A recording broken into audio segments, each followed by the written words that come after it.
knowing your customer and knowing what the needs are and trying to keep abreast, because that's what it ultimately comes down to. When you're doing business with somebody, you want to make sure that, it's not all about you, it's about them, not about what you know and how you can formulate. It all comes down and boils to, are you going to meet that client's needs?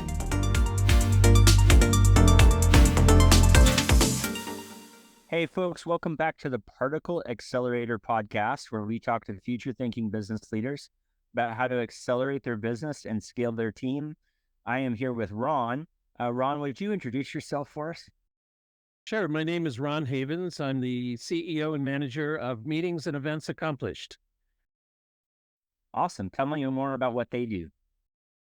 Well, it's my own company, and I manage corporate meetings and events, and I do anything from partial to start to finish and post follow-up.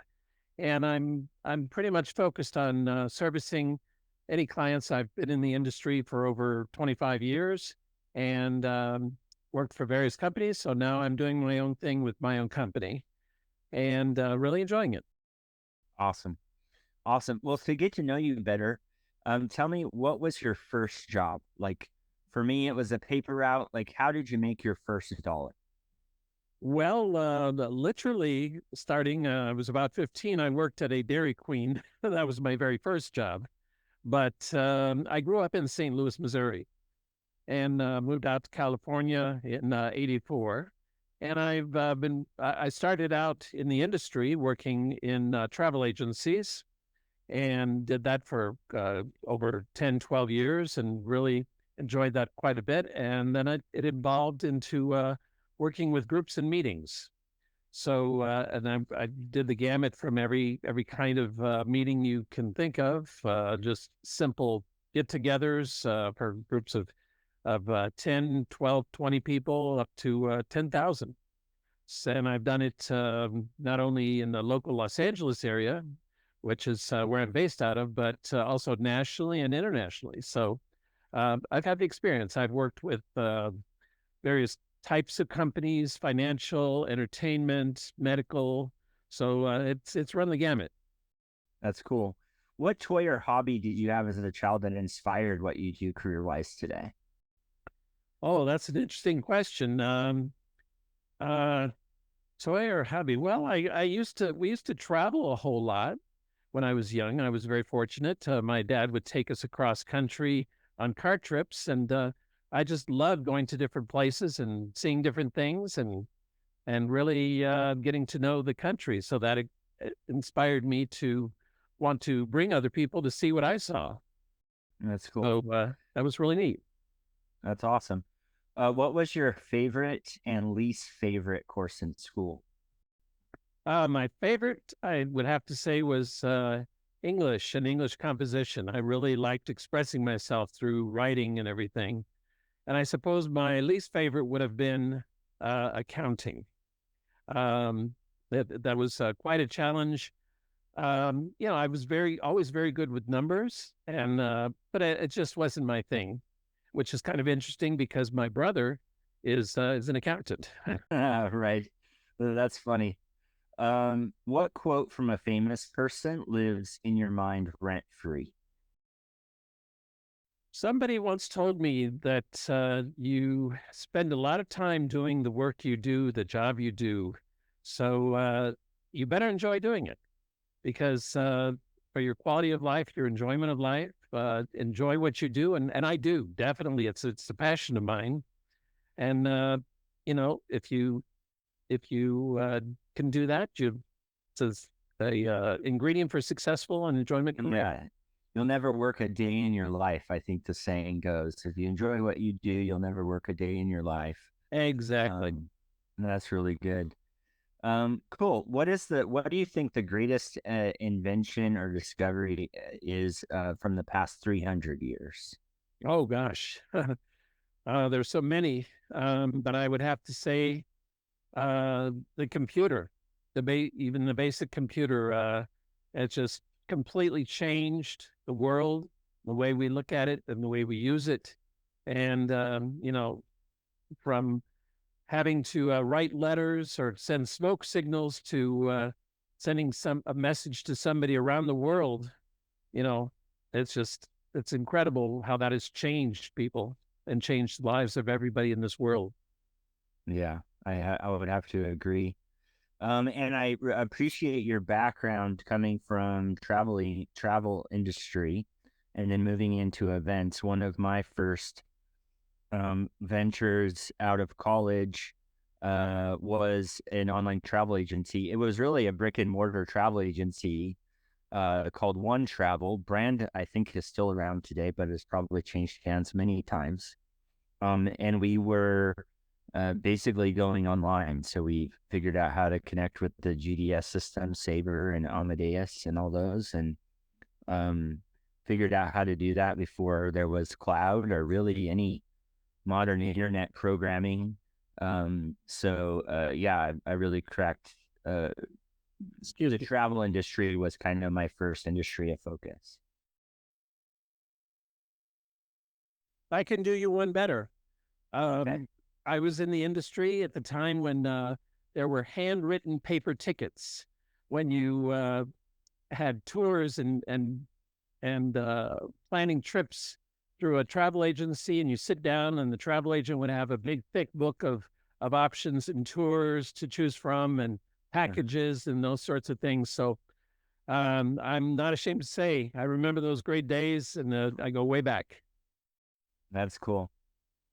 All right. So, what tech trend has significantly impacted your industry, and how has your company responded? Well, I'd have to absolutely start with AI, artificial intelligence. It's just really been an incredible um, aid and a great tool. But I always do emphasize that it is a tool at that. It's been very helpful to me, and really has saved me a lot of time and things that I do and processes that I do.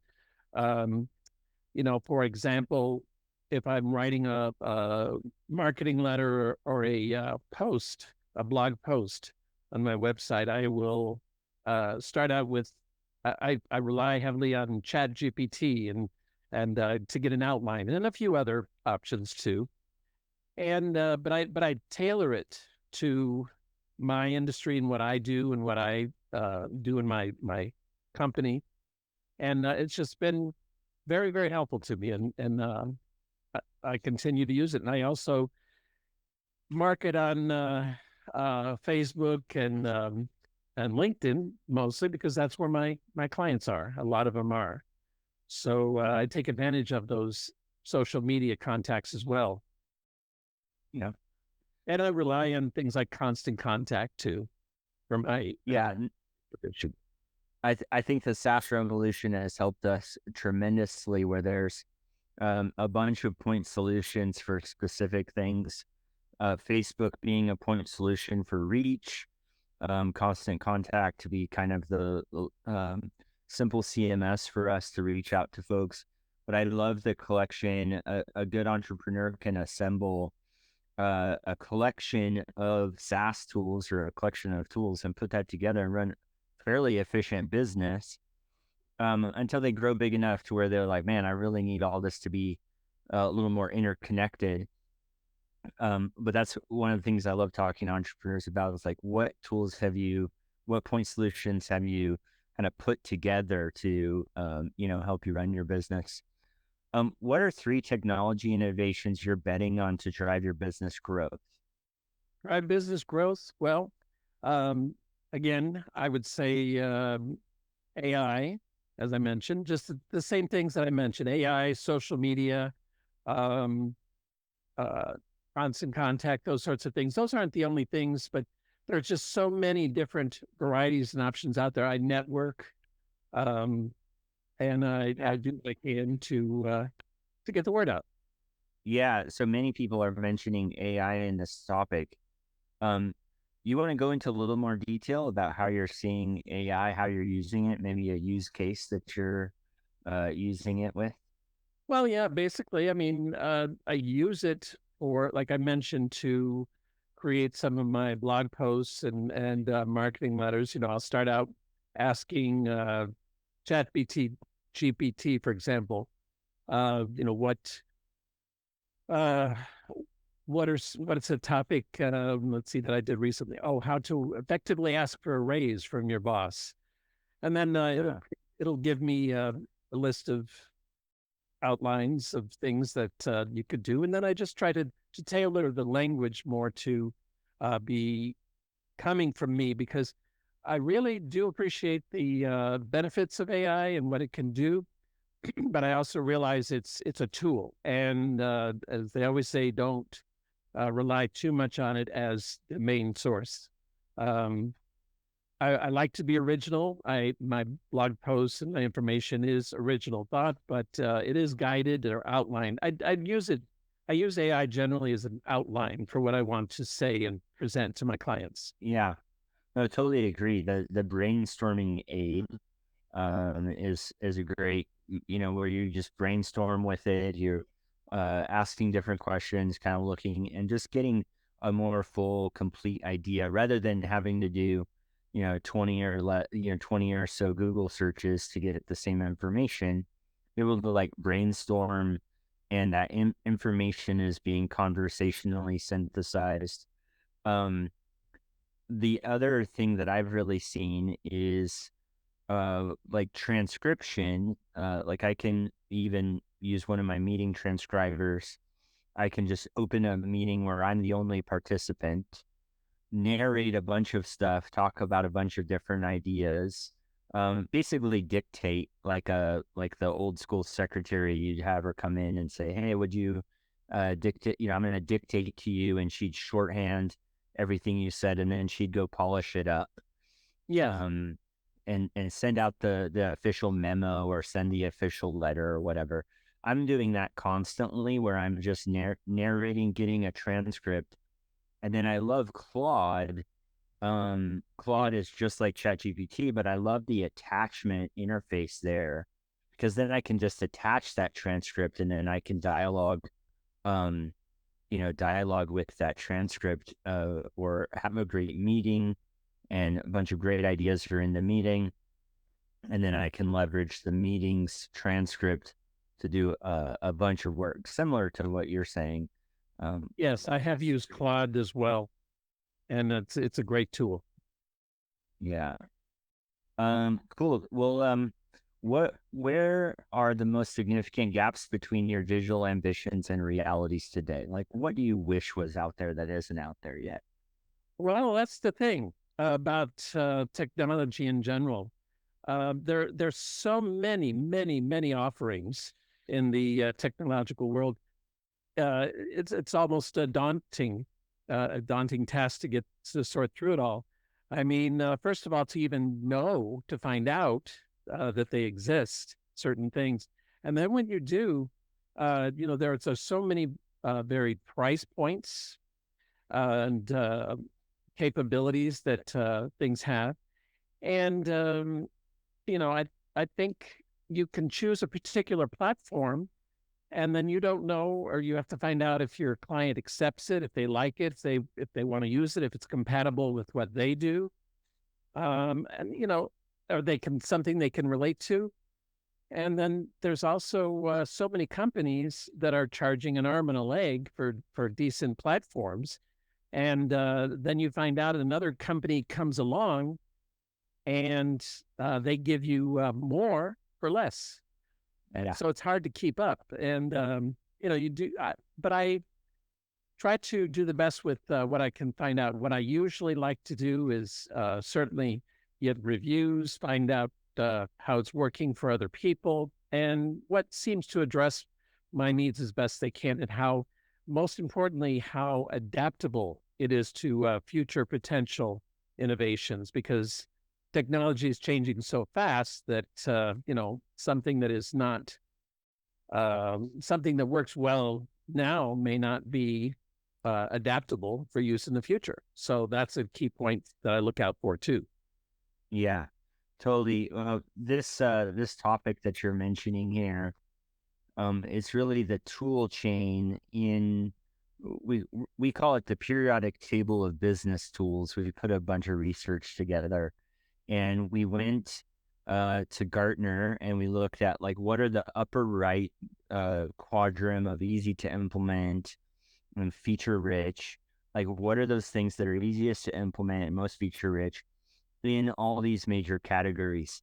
So like the periodic table of elements has the liquids, gases, solids in the columns. Well, we aligned each column with like a major tool category like CRM, marketing tools, email. We started organizing them in this way as an easy way for entrepreneurs to say, okay, well, I've already chosen this set of things.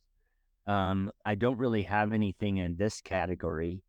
And what we find is that businesses kind of arrange their unique particle through through some of the choices they've already made. Like, are they a Gmail or are they an Office 365 type of customer company? And then their unique particle or how they've kind of constructed their business from an IT perspective kind of just materializes, like it starts to make sense.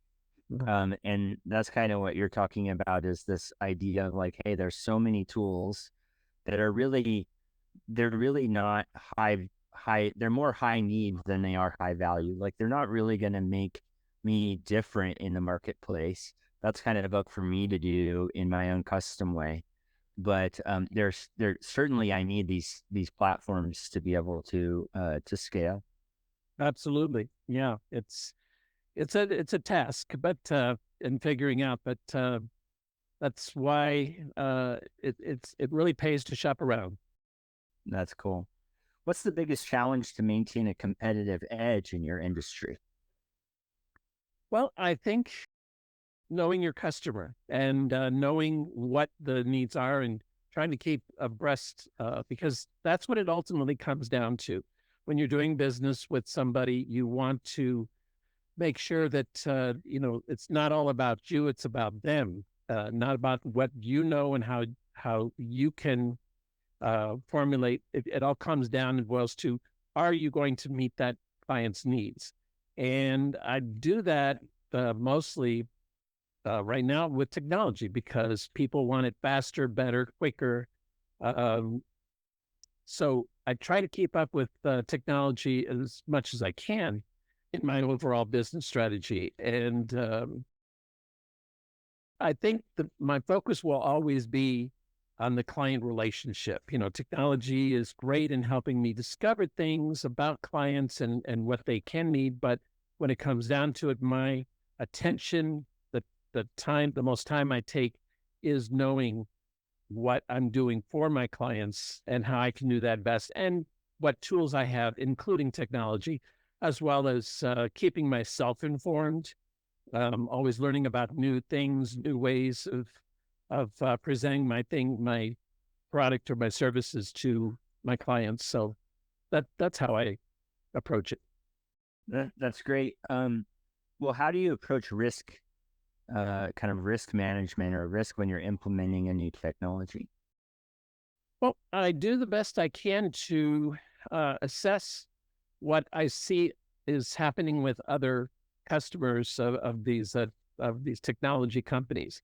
Like I said, I that's one of my biggest criteria, is to see how it works and in what ways for other customers of technology companies.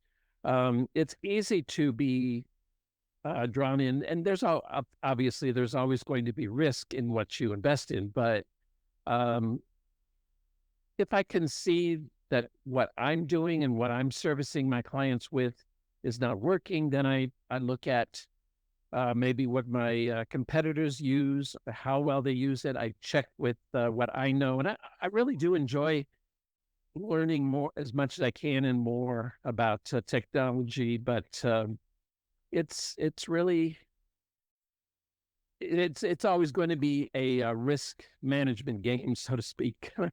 But I think we all do the best we can in that regard. Cool. Well, what tips can you share for connecting your technology roadmap with your overall business strategy? So, A lot of folks will share with this question, like how they do their planning, and how they really kind of coming up with their business strategy, but also how they're connecting their roadmap to that and creating a solid plan. Well, number one, an absolute, is to talk to and listen to my clients and what they're doing and what they need and what their overall business strategies are and what they need. And then that helps guide me to what I need to see, what kind of technology can help me, what other resources there might be. But listen to your clients first. Know what they need. You can go out and look for the most advanced piece of technology with all the bells and whistles, and but it's not going to do you a bit of good if the clients you serve, if that's not what they need and what they want to do. So that's what I start with. Number one is to really listen and know where my clients are going and what I need to do to keep up with to meet those needs. Yeah, yeah, that's great advice. Well, what lessons have you learned from tech initiatives that failed to deliver expected value? I'm sorry, I couldn't hear you. Oh, that's fine. What lessons have you learned from tech initiatives that failed to deliver expected value? To be patient when investigating and looking at technology. I mean, uh, don't jump at every flash in the pan. There are so many companies out there. Like I said, the industry is growing like crazy. I get hundreds of emails every day telling me I need this. I've got to have this because uh, because I don't have this or that capability. And wow, and all these flashes in the pan, so to speak. Learn to be patient and to really check out these different offerings and what they can do. Compare pricing, although I realize very strongly that it's a lot more to do with not only pricing, but with the quality of what they deliver and all the qualities that I look in when I adapt technology in terms of adaptability, future adaptability, and again, what my clients might be receptive to, what I use, if their compatibility, et cetera, as I mentioned. But it's just really, it's just overall the way to put it is to be patient and really do your homework, because there's some really good companies out there that have great technology and they don't charge an arm and a leg. So Right.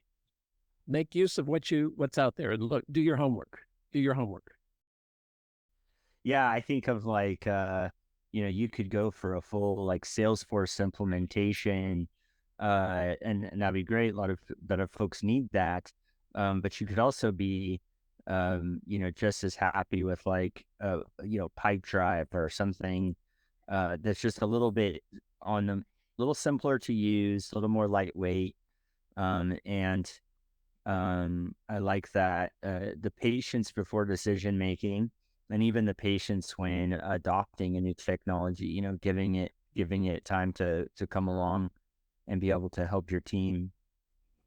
Right. And I would add that a lot of people, especially old school people, as we all know, don't like change. So again, to be patient and know that what you're going to deliver to them is going to be something that may not be so quote unquote painful to adapt to.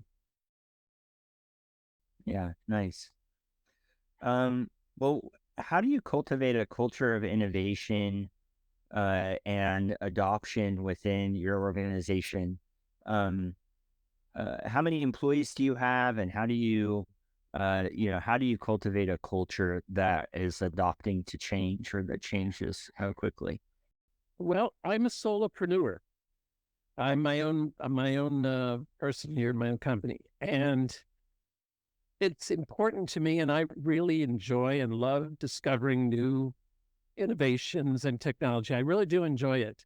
I think it's something to really take advantage of. So it's not hard for me to be inspired. But when I used to work for multi-staffed companies, I would often ask my employer to sponsor me to go to various conferences. to various events. I belong to Meeting Professionals International, for example, and they're the leading edge organization, industry organization.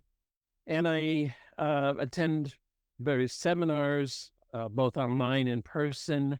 I network, and I talk to my peers. I talk to them, and I talk to various technology companies, and I see what's out there. And it does take a bit of concentration, but boy, it pays off. And as I said, I enjoy it. It's fun.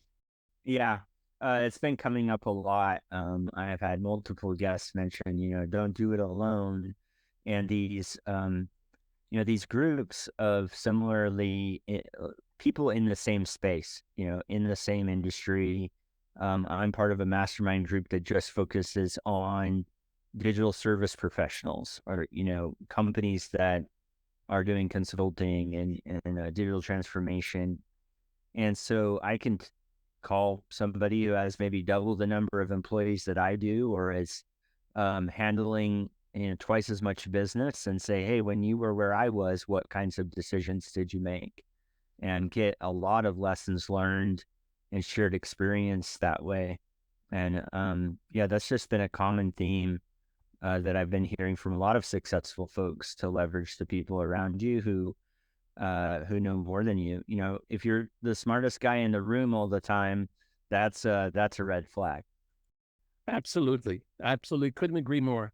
It's all about the networking, and you not only help yourself, but obviously you can help others that you're asking about, helps them consider other things as well. Yeah, excellent. Was there anything that you would love to share that I didn't ask you? And anything that just top of mind that you would love to share with people, a learning, or even something you'd like to promote? Well, certainly I'd like to promote my own business, but no, I think for example, somebody that might be just getting into the industry. I'll share a story with you. It's not from not too long ago. When COVID started, that was a big problem for so many businesses, because they couldn't have their in-person meetings and events so much anymore. We were all on lockdown, and but they still had to do business. They still had to have their meetings. So the big thing was to do everything virtually, have virtual meetings and events. And that really threw a shockwave into the industry, as it did for me and for so many of my colleagues. A lot of people had never done them before, didn't know anything about them. Yeah, they've existed for years, but not to the degree of what was needed. And all of a sudden, it was just a jolt. People had to learn how to use the technology, what to do, all the details, blah, blah, blah, about putting together a virtual meeting and event. And it's not as heavy anymore as it is since COVID, but it was a great learning experience. So I would just recommend, among other things, for somebody starting in the business, to add that ability, the technology. When I was organizing, I was part of this DevOps movement. And so we were organizing Dallas DevOps Days, and we had done a couple of shows the years leading up to COVID. I think we'd done 2. And there was another buddy of mine who started doing all in DevOps, and he, even before COVID, had the idea to do it all remote. So one day, have it all be 100% virtual. And so he was uniquely positioned for COVID, because he basically was doing his second event right when the lockdown started. I think they had 10,000 people attend his virtual event. It was just absolutely amazing. Just the timing of it and how it all arranged. And he's since written a book about his experience called Unfair Mindshare. And, really exciting story on how he just really was able to build an amazing community in a time where most community building was on pause. So that's great. Well, if people like what you've had to share today, how could they contact you? Very easily. I have my website, www.me, like M-E, accomplished.com. And they can send me an email. It's my name, Ron.Havens, and that is Havens with an S, at meaccomplished.com. I'm on LinkedIn. I'm on Facebook. I have my company pages on both of those, as well as personal.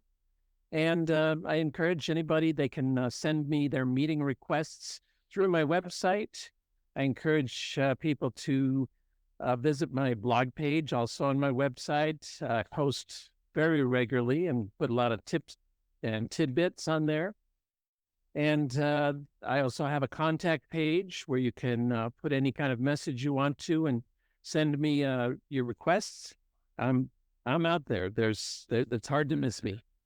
Excellent. All right. Well, it's been great talking with you. Thanks for sharing your stories with us. And I wish you all the best. Thank you very much. I appreciate the opportunity.